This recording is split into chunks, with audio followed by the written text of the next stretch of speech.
गे जान मारही तिरछी नजरिया से गे बड़ी खूबी हक में उमरिया के गे जान मारही तिरछी नजरिया से गे।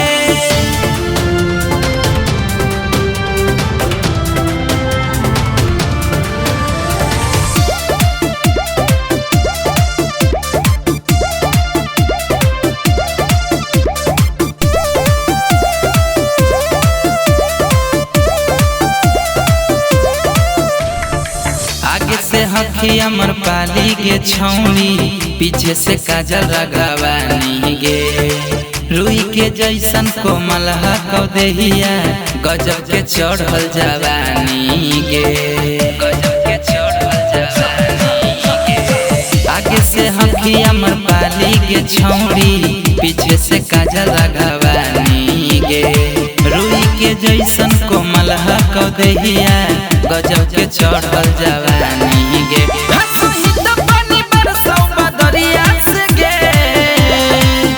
बड़ी खूबी हक में उमरिया के गे जान मारही तिरछी नजरिया से गे बड़ी खूबी हक में उमरिया के गे जान मारही तिरछी नजरिया से गे।